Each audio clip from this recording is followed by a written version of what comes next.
Hello everyone, this is B Harper from supermarcy.com and welcome back to another review. Now we are going to close out John Carpenter's America trilogy with Escape from LA, and I can already see the reactions among you. This film, quite admittedly, didn't do quite well at the box office, which is kind of a shame.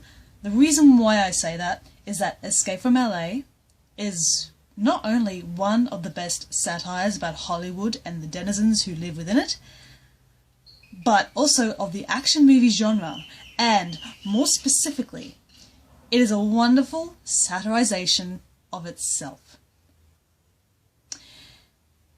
John Carpenter isn't somebody who really takes himself too seriously, even though he is quite the master craftsman when it comes to most of his movies. Now, of course, in recent years he's kind of fallen to the wayside, but there is no doubt that Carpenter has a very sort of independent and self-depreciating spirit about him.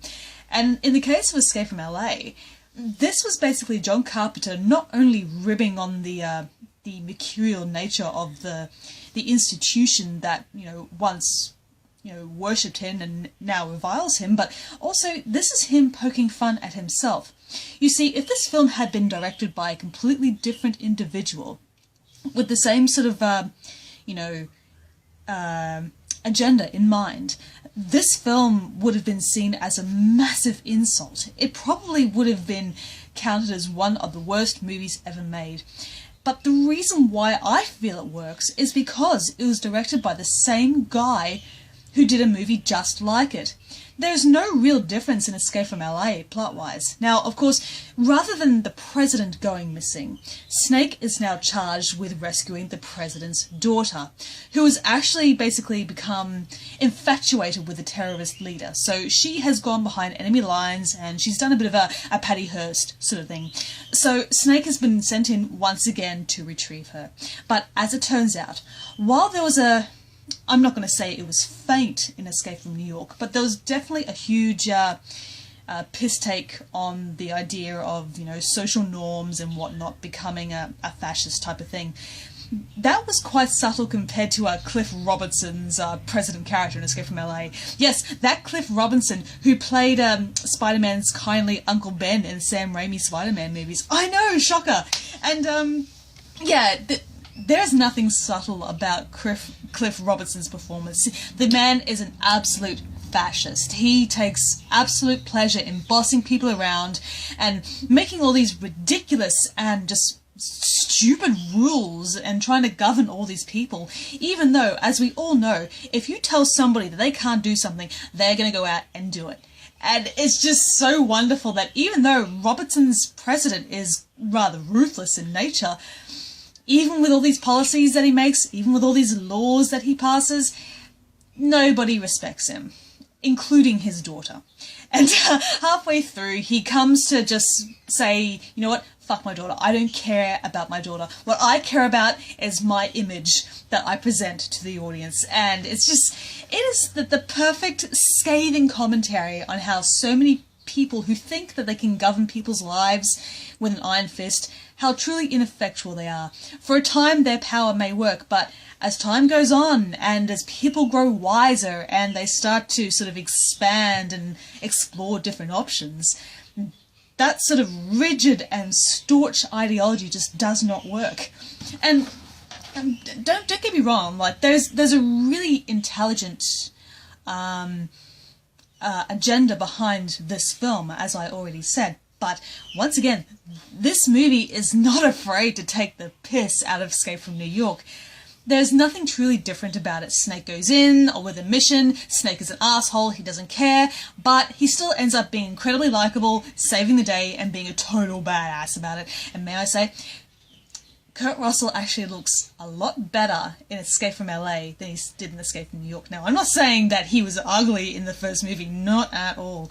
But in this film, let me give you an example. When he is getting dressed in his all rather impractical leather outfit, there's this awesome track that plays called Snake's Uniform. And I bet you, in the Russell and Goldie Hawn household, every time Kurt Russell gets up in the morning and gets dressed, that music plays.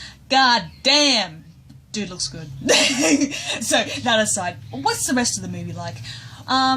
Well, given it is essentially a retread of Escape from New York, there's no sort of differing factors here, but there are a couple of nice little differences, although most of them work in the interest of satirizing itself as well as the subjects that it is addressing.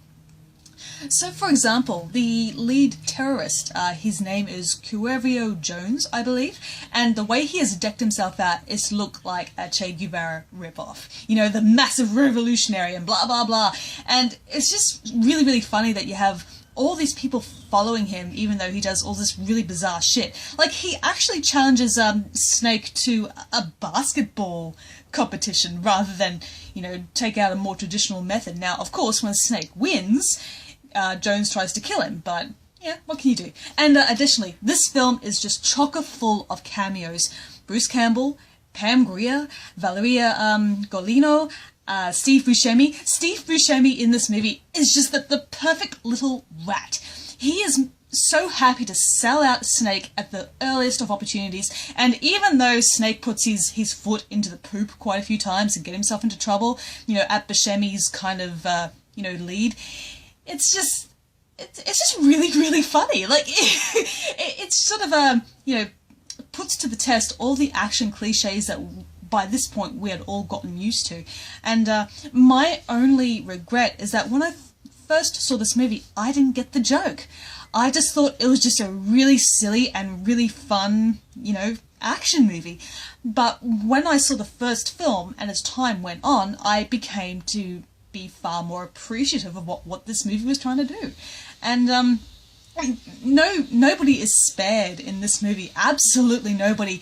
Carpenter goes for every single individual who makes Hollywood what it is today. Directors, makeup artists, casting directors, everything. Everybody who dares mold our expectations and try to give us some sort of standard to go for. This could not be better emphasized than with Bruce Campbell as the surgeon of LA. This guy's face has been pulled back and manipulated every which way in the interest of beauty, of physical perfection. And when in reality, he is a freak show. And it's a very small role, but once again, this is down to Bruce Campbell being Bruce Campbell, and Bruce Campbell himself has seen how the Hollywood machine works, so you can only guess his pleasure to work for John Carpenter and play this really morbid character and still get across the agenda that he was going for. It's just really, really awesome. The supporting cast is pretty cool too. Pam Grier in this movie,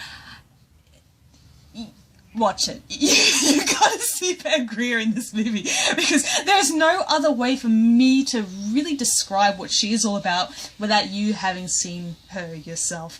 But let's just say, not only are you surprised, but Snake is surprised. I'm just gonna leave it right there. Peter Fonda.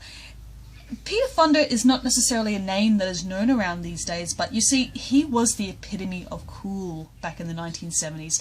He had this sort of easygoing charm to him, and the fact that he starred in Easy Rider with Jack Nicholson and Dennis Hopper, that's where he basically made his name. Now, Fonda has, you know, he was always quite popular among the crowd, but in this film, he has a very sort of effortless approach to his character. He's a surfie, and yes, he's a surfie. The reason why he's a surfie, there are tsunamis in LA, and once again, it just comes down to whole sort of action cliches. Why is this here? What function does it have? Who cares? It's cool! You know, that sort of stuff. And, you know what? Even though the effects are incredibly dated by today's standards, I mean, once again, this was made back in 1996, so of course you're going to be seeing discrepancies. But I feel that's where the charm comes from. The reliance on this nebulous technology in order to make your film look good. Now, this could have also been a practical application on John Carpenter's part, but it could have also been Carpenter taking the piss out of CGI, and by this point CGI was still a relatively new thing, but to its credit, it wasn't being so oversaturated in entertainment by that point, but it was well on the way. And somehow Carpenter had this prophetic notion that this would come to be, and lo and behold, look what would happen. the thing is about this film is that you really need to be in on the joke to completely appreciate it. Now, I do know a couple of people who were in on it and they could see, but they didn't enjoy it for their own reasons, and they are completely well within their power to do so. But everything about this movie is just a delicious piss take on everything, and this was a highly risky move for Carpenter, and it didn't pay off, as you probably well know.